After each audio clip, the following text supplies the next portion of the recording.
अपने लोग भजन का मतलब समझते हैं कि एकांत गुफा में बैठ करके जो किया जाता है या एकांत कमरे में बंद करके जो किया जाता है उसे ही भजन कहते हैं। वो भी एक भजन का एक अंग है, पर उसे सांगोपांग भजन नहीं कहते। सांगोपांग भजन कहते हैं पहले ये स्वीकार करना ये संपूर्ण सृष्टि श्री भगवान की है, इसे आस्तिकता कहते हैं और ये सत्य वस्तु है। वेद और उपनिषद जिस बात को प्रमाणित करते हैं वही बात प्रमाणित मानी जाती है। भगवान एकोहम बहुश्यामा, मैं एक बहुत रूपों में हो जाऊं, वो बहुत रूपों में खेल रहे हैं। आप उस सृष्टि में भेजे गए हैं अलग अलग सेवाओं के लिए।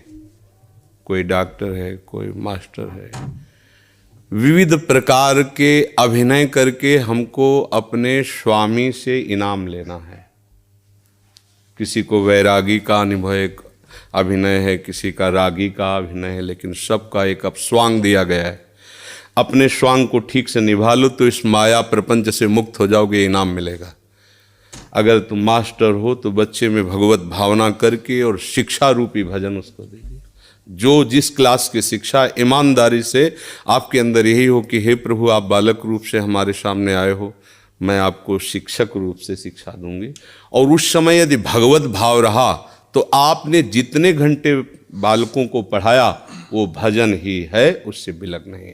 एक युद्ध क्षेत्र में खड़ा हुआ सूरवीर सामने के सैनिकों की गर्दन उतारता है अपने देश रक्षा के लिए, उसका वो भजन ही है, भजन से कम नहीं है, क्योंकि अपने धर्म के लिए वो युद्ध में वार कर रहा है। अधर्म से किया हुआ हर कार्य निष्फल है और धर्म के लिए किया हुआ हर कार्य भजन है, क्योंकि सृष्टि भगवान की है। अगर एक केवल मान लिया जाएगा कि माला चलाना इतना ही भजन है तो वो भजन के सर्वरूप को नहीं जानता है। अगर ऐसा ही हो तो अर्जुन जी कह रहे हैं श्री भगवान से कि मैं संन्यास लेकर के विरक्त होकर मांग कर खाऊंगा, पर मैं युद्ध नहीं करूंगा क्योंकि इसमें हिंसा होती है। और श्री भगवान कह रहे हैं कि नहीं, तुझे युद्ध करना ही होगा।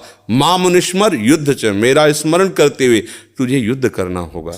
तो हमें ये बात समझनी कि हमको जो स्वांग मिला उसमें हम बेईमानी न करें।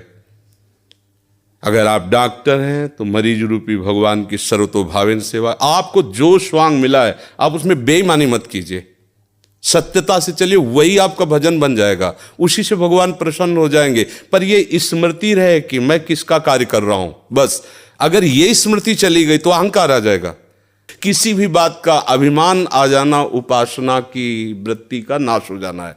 एक छोटा सा भी कार्य आपको भगवत प्राप्ति करा सकता है, उस कार्य का उद्देश्य बदल जाए, बस हम समझते हैं माला जपना ही केवल भजन। बात सुन, एक आदमी बहुत हिंसा प्रवृत्ति का था, चोर था और हिंसा में उसको सुख मिलता था। जैसे अलग अलग, वो इतना तमोगुणी था, जब किसी को काटता और तड़पता तो उसे सुख मिलता था।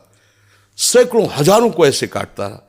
एक दिन एक महात्मा उसकी मार्ग से जा रहे थे, मिल गए, उसने उनको भी वैसे ही प्रताड़ित करना चाहा। तो भगवत प्राप्त महात्मा थे, उन्होंने कहा कि बच्चा, इससे तुमको क्या मिलता है?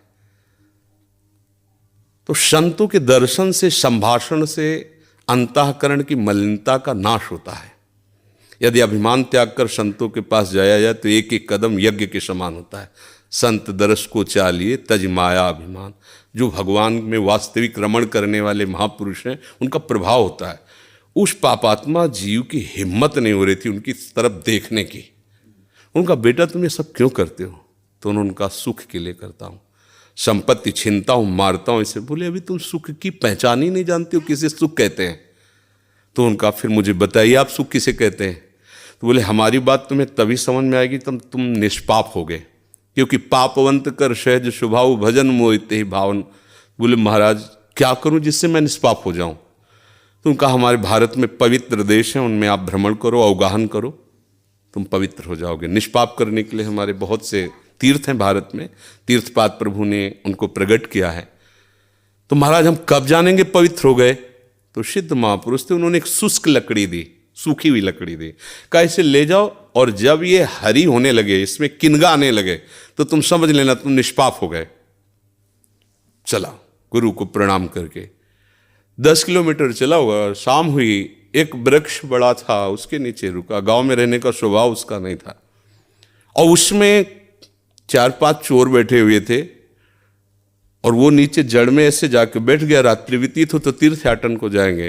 वो ऊपर प्लान बना रहे थे कि इन गांव वालों ने मुझे बहुत सताया है, आज रात्रि में 12 बजे चारों तरफ से आग लगा देंगे और अस्त्र शस्त्र ले जो भागेगा मारेंगे, पूरे गांव को आज नष्ट करेंगे।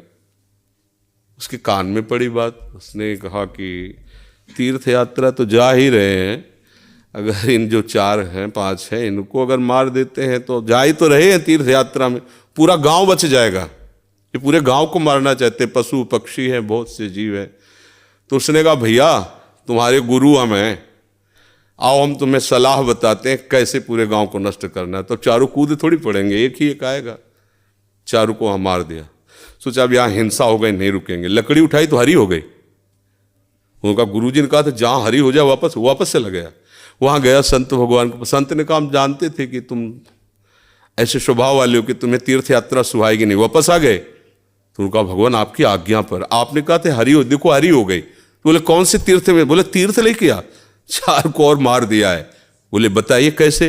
उन्होंने बोले देखो बेटा, पहले स्वार्थ के उद्देश्य से मारते थे तो पाप हुआ, लेकिन पूरे नगर के बचाने के लिए 4 को मारा आपने। उद्देश्य आपका दूसरों के सुख के, इसलिए मारना ये आपको तीर्थयाटन से भी अधिक पवित्र करने वाला हो गया। क्रिया वही, उद्देश्य परिवर्तन, फल का परिवर्तन।